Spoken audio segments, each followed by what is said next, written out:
Il y a un collectionneur, Monsieur de Dorlodo, qui a donné sa collection à la Fondation Roi Baudouin il y a un an. Et c'est la bibliothèque de l'université de Namur qui a pris en dépôt à peu près 600 ouvrages de Christophe Plantin. Il y a actuellement une expo très belle à la bibliothèque universitaire de Namur, Mauritius Plantin. Et voilà. Et c'est une coïncidence et pas parce que Plantin avait, il y a un an, on pense, 500 ans. Aujourd'hui, je vais vous parler du prix du livre au XVIe siècle et je vais développer les cas de Christophe Plantin et pas seulement Plantin. Je vais aussi parler un petit peu de son gendre Jean Ier Moretus. Alors, si on parle du prix du livre, il y avait le concept à l'époque du prix juste, c'est-à-dire c'est le prix qu'un libraire avait fixé avant de vendre ses livres qui était considéré comme un prix juste. Et c'est en fait le prix idéal ou le prix maximum qu'il pouvait demander aux acheteurs. Et pour Malcolm a bien expliqué, dans les réseaux de business to business entre libraires, il y avait des rabais, des réductions du prix qui effectivement pouvaient aller jusqu'à 40%. Alors, si je parle aujourd'hui du prix, ça sera le prix juste, c'est-à-dire le prix fixé par Plantin comme le prix idéal, et c'était aussi le prix qu'il demandait à sa propre librairie à Anvers, où il écolait où il vendait également des livres sur place. Ce prix est aussi un prix pour un livre non relié. Alors, si on trouve tous les chiffres dans les journaux de Plantin, pour des transactions entre libraires, c'est pour des livres non reliés, alors en blanc ou en feuille. Et XVIe siècle, bon, ça sera plutôt deuxième moitié du XVIe siècle, parce que c'est vrai que il n'y a pas beaucoup de sources sérielles qui donnent de l'information sur les prix du livre. Et c'est très rare. Et on a beaucoup de chance que l'officine plantinienne et toutes les générations suivantes ont sauvegardé toute la comptabilité, ou presque toute la comptabilité sur environ 300 ans en fait. Voilà. Alors, Anvers, c'est situé là, comme vous saviez bien, et c'était une ville un peu comme avec les mêmes atouts que Venise, c'est-à-dire avec beaucoup de marchands, avec un port. C'était sur des routes de marchands. C'était vraiment une ville capitaliste, c'est-à-dire où les marchands pouvaient développer du business à grande échelle. Et Plantin, qui était des environnements de Tours, né près de Tours, avait une formation comme relieur, et on s'aperçoit bien ici sur ce tableau par l'école de Rubens qu'il tient un livre et qu'il tient les Compas-d'or. C'était sa marque à un moment donné, qui symbolise la constance et le travail, le labeur. Mais c'est aussi un instrument utilisé tout le temps par les relieurs. Et quand il avait presque 30 ans, il s'est installé à Anvers, et immédiatement comme imprimeur-éditeur. Et en fait, c'est deux métiers différents.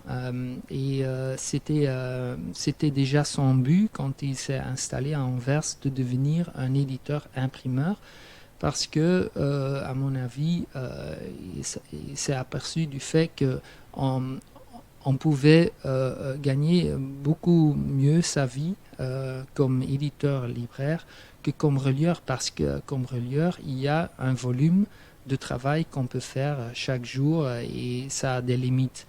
Tandis qu'un imprimeur peut en fait développer une activité beaucoup plus large et beaucoup plus intéressante du point de vue des ventes. Après sa mort, son officine n'était pas divisée comme c'était normalement la procédure à l'époque, mais toute l'officine a été héritée par son genre Jan Ier Mauritius et encore 8 ou 9 générations de suite des Mauritius jusqu'à 1866 quand ils ont en fait terminé leurs activités.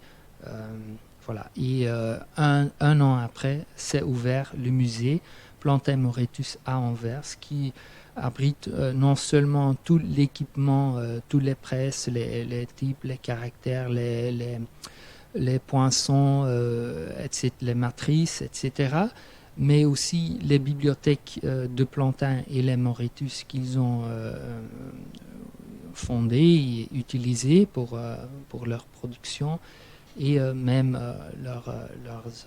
leurs appartements, et bien sûr aussi les archives, les documents qui ont une valeur très importante pour la recherche. Si on veut étudier le prix du livre, il faut essayer de trouver des infos sérielles avec des caractéristiques claires. Il y a d'un côté, et ce sont des sources qu'on a utilisées dans le cadre du MO Book Trade Project à Milan, des catalogues de libraires avec des prix imprimés dans ces catalogues où on a pour un vendeur, un libraire, un prix fixe à une certaine date avec un certain prix pour une édition claire. Chez Plantin et les Mauritius, on peut aussi utiliser la comptabilité. J'ai mis entre crochets le journal de la boutique à Anvers, qui existe toujours et qui donne des infos, des ventes de jour à jour des livres sur place dans la librairie d'Anvers. On peut l'utiliser, mais ça pose beaucoup de problèmes méthodologiques, comme je vais vous montrer. Et puis, il y a des listes de production que j'ai utilisées, des éditions de Plantin et de Mauritius, des cahiers de Francfort, des journaux, etc. etc. Alors, un jour, j'ai calculé qu'il y a au moins 40 ans de travail à faire pour repérer tous les prix qui se trouvent au musée Plantin Mauritius. Alors, les infos sur le commerce en détail posent vraiment des problèmes parce qu'il s'agit des livres reliés. On trouve beaucoup des abréviations dans la comptabilité dont on ne sait pas très bien de quoi il s'agit. Et on vend aussi des livres par lot, par exemple. Ici, vous avez le journal de la librairie. Et c'est vrai qu'on a beaucoup des informations utiles. Une date précise, c'est le 1er janvier 1589. Alors ça, c'est très précis. Une quantité précise, un titre, un format et un prix. Le prix ici de 10 stuivers ou patard ou sous. Mais ce qui pose des problèmes sont toutes les abréviations. Ici, c'est indiqué commun. Alors, commun, ça peut signifier que cette heure contiennent des illustrations communes, c'est-à-dire des xylographie, mais ça peut aussi signifier que c'était imprimé sur le papier commun. Et dans ce cas, on ne sait pas. Puis c'est doré, mais de quoi s'agit-il? C'est uniquement les tranches, c'est aussi la reliure, on ne sait pas. Hein. Un peu plus loin, on a un livre relié en parchemin. L'exemple que j'ai ici, 3e, 4e et 5e ligne, on a un prix pour un lot de 4 livres, 3 titres différents, mais 4 livres, et un prix pour le lot total. Alors, c'est très difficile à utiliser et ça risque de devenir un peu anecdotique si on travaille avec de telles sources. Heureusement, il y a aussi plein d'autres sources comme les listes de production et j'ai utilisé surtout la liste M321 qui donne les catalogues de tous les livres. Bon, tous les livres, c'est pas tout à fait vrai. Il y a des livres qui ne sont pas notés dans ces catalogues, des livres par exemple qui n'étaient pas pour le marché. Hein, mais disons 85% des éditions qu'il a produites se trouvent dans ce catalogue et qui commence à 1580 et qui donne année par année les éditions produites à l'officine plantinienne. On a une date, on a un titre, on a un prix et ce qui est intéressant, c'est que ce catalogue indique même le nombre des feuilles. Alors, dans le premier exemple, on a le nombre des feuilles, pas des feuillets, mais des feuilles imprimées pour créer un exemplaire. Dans ce cas ici, 17,5 feuilles pour ce livre. Parfois, on a aussi une indication du format bibliographique et des informations sur le papier qu'on a utilisé. Par exemple, ici, ça dit in folio real papier double. Alors, c'est un ouvrage publié sur du papier du luxe, vraiment. Alors, on a tous ces éléments et on a aussi, et ça c'est très, très important si vous considérez un prix à l'époque, on sait dans quelle monnaie le prix est affiché. Et ça, c'est souvent le problème. Si vous repérez un prix sur une page de titre d'un livre, il y a souvent un chiffre, mais on ne sait pas si c'est en livre tournois, en Carolus-Gulden ou livre Carolus, ou je ne sais pas, livre parisiensis, etc. Alors il faut absolument savoir dans quelle monnaie le prix a été enregistré, et en plus il y a une grande différence entre le prix, entre la monnaie de compte ou le prix en monnaie de compte, qui était en fait pas vraiment la vraie monnaie, du liquide, du cash, mais en fait, oui, un prix de comptabilité, et chaque 6 mois, on réglait les comptes, mais on réglait les comptes sur papier pour éviter de sortir de l'argent vrai, hein, du liquide.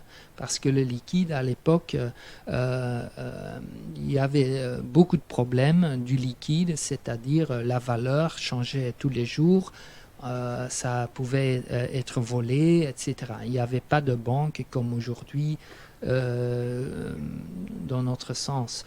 Alors du coup, tous les grossistes et tous les marchands essayaient de travailler sur papier avec du monnaie de compte. Hein.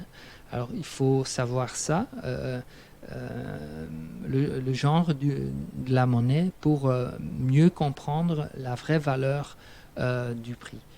Dans la plupart des cas, Plantin utilisait le Carolus-Gulden, qui était exprimé en florins, florijnen, et chaque florin consistait de 20 stuivers ou patards ou sous.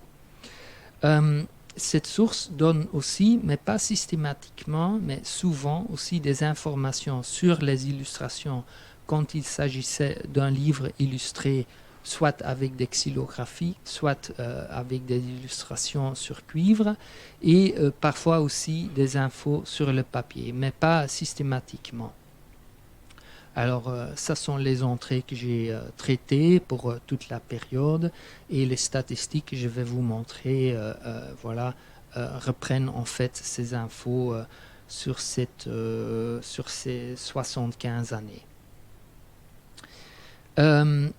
On s'aperçoit aussi de plus en plus quand on avance dans ce document avec les éditions produites par la maison Plantin-Moretus, c'est que de plus en plus il y a une différenciation des produits, c'est-à-dire que plus qu'on avance dans le temps, plus que les Moretus, surtout Plantin déjà, mais les Moretus après développent de plus en plus des marchés de niche en produisant des livres sur différents stocks de papier, c'est-à-dire par exemple ici du petit papier. Dans ce cas, les livres coûtent 9 florins, mais le même livre tiré sur grand papier coûtait 10 florins. Et ça, c'est un exemple de deux ouvrages in quarto. Et c'est clair qu'un ouvrage est tiré sur un papier beaucoup plus grand qu'un autre exemplaire, dès lors la différence des prix. Puis on distinguait aussi, et très systématiquement en fait, quand le livre était illustré, de plus en plus, il produisait deux variantes de la même édition, alors c'est-à-dire deux tirages, si vous voulez, avec des figures communes, c'est-à-dire dans ce cas avec des xylographies, et, ou bien avec des illustrations sur cuivre. Et ici, on a un exemple de l'ouvrage de Annales Ecclesiastici de Baronius, qui existait, une grande série de 12 tomes in folio, des gros livres, qui existaient en deux variantes, c'est-à-dire une variante avec des xylographies, très peu de xylographies d'ailleurs, hein, pas des douzaines, mais quelques xylographies. Et il y a une variante sur cuivre. Et ce qui est un peu difficile actuellement, c'est de retrouver les différences de papier, parce qu'après 400 ans de stockage dans des magasins, les bibliothèques, des exemplaires, on voit plus les différences du papier, et on voit que le papier a âgé, mais c'est devenu très difficile de voir la différence entre les différents papiers dans les exemplaires actuels. Alors on voit qu'ils existent dans les listes, mais c'est très difficile de les repérer aujourd'hui. La méthodologie qu'on a appliquée pour étudier le prix à l'époque et comment le prix était défini, c'est en recalculant les livres en feuilles. Parce qu'en fait, sur une feuille de quarto, 8 pages, en fait, c'est le même travail pour faire un feuille avec 16 pages in octavo. Et c'est aussi à l'époque comme ça qu'à l'officine plantinienne, on considérait le travail et on payait le travail. C'était en fait par feuille imprimée. Ça, c'est l'unité. Alors, on a essayé d'identifier les facteurs qui influencent le prix, les couleurs, les caractères, illustrations, mais aussi format bibliographique, papier et parfois le sujet. Je vais donner des exemples, pas sur tous les éléments, mais ici sur le format bibliographique. Ici, je donne le prix pour toute la période, pour la période jusqu'à à la fin de Jean Ier Moretus, à la fin de 1610, le prix moyen par exemplaire, c'est-à-dire par bouquin. C'est le prix idéal business to business, sans les rabais et sans les réductions, alors le prix maximum. Et on voit que bien sûr les infolios coûtent beaucoup plus cher que les formats plus petits. Maintenant, si on considère le prix par feuille, on voit aussi que les infolios, les grands formats, coûtent beaucoup plus cher que les quartos, et les quartos coûtent plus cher que les octavos. Les formats les moins chers sont les octavos et les IN 16, c'est la moitié de l'octavo. Et les petits formats, IN 24, coûtent aussi assez cher par feuille, même plus cher que les IN folio. Ici, vous avez la différence par livre, par période, c'est alors par exemplaire. Ici, vous voyez comment a évolué le prix par feuille imprimée à l'officine plantinienne. Et vous voyez qu'après la mort de Plantin, il y a une hausse du prix assez soudain. C'est Jan Moretus Ier qui a décidé de prendre quelques mesures et il a commencé à publier beaucoup plus de livres illustrés et des livres de luxe sur des tirages sur le papier, sur un papier de luxe. Et cet changement du prix par feuille, par année, est en fait parallèle avec l'inflation. Alors, si on prend la paye d'un maçon aux mêmes époques à Anvers, on voit que en fait le prix moyen pour un jour de travail égale en fait l'évolution du prix de la feuille. Ça veut dire que en fait il y a un lien très direct entre l'inflation et le coût des produits. Et ça, c'est tellement, à mon avis, c'est aussi stable parce qu'il y a une grande concurrence à Anvers. C'est plein de libraires, il y a beaucoup de marchands de livres. Alors, il faut considérer les circonstances et on ne peut pas exagérer les prix ni en haut ni en bas. Et cela dit, si on compare ça avec le prix du blé, ici vous voyez sur la graphique en fait d'abord le prix nominal de l'or qui augmente aussi, comme tout augmente en prix quand le temps passe.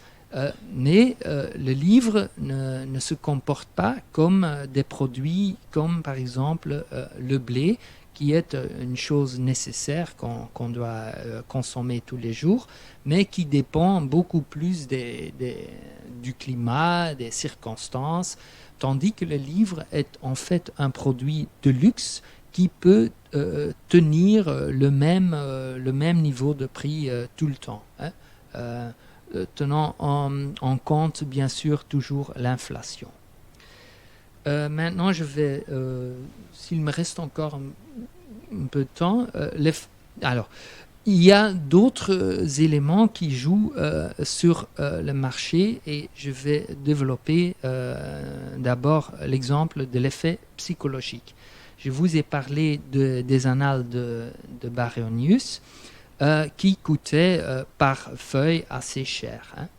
Et il y avait plusieurs éditions de ces volumes de Baronius et vous voyez que en fait le prix par feuille n'est pas si stable. Alors qu'est-ce qui se passe avec les 12 tomes de Baronius? En fait, il y a un effet psychologique et quand on a mis à la vente par exemple le premier volume, on a fixé le prix pour un exemplaire à un certain niveau, c'est-à-dire ici c'est 120 patards ou sous, c'est-à-dire 6 florins. Et vous voyez qu'en fait on a maintenu un prix qui est à peu près le même pour la première édition du premier volume deuxième édition du premier volume et troisième édition du premier volume est aussi au même niveau. Alors là, c'est un peu bizarre parce qu'à cause de l'inflation, on s'attend à un prix plus élevé pour la troisième édition. Ce n'est pas le cas. Alors, ce qu'on a fait, si on considère le prix par feuille de ce volume, on a pris en compte l'inflation. Vous voyez que le prix augmente si on considère les volumes par feuille. Pour le deuxième volume, prix par feuille, le prix a augmenté, alors a suivi l'inflation. Tandis que pour le troisième volume, le prix a baissé. Le prix est plus bas qu'avant. Alors, ce n'est pas logique. Et alors, on a fait ça, en fait, pour mitiger le prix par volume, par exemplaire. C'est en fait la même chose que les grands éditeurs font aujourd'hui. Si vous achetez un livre de chez Brill, n'importe le volume du livre, le prix est toujours à peu près le même pour un volume, hein, parce qu'ils maintiennent en fait un prix psychologique.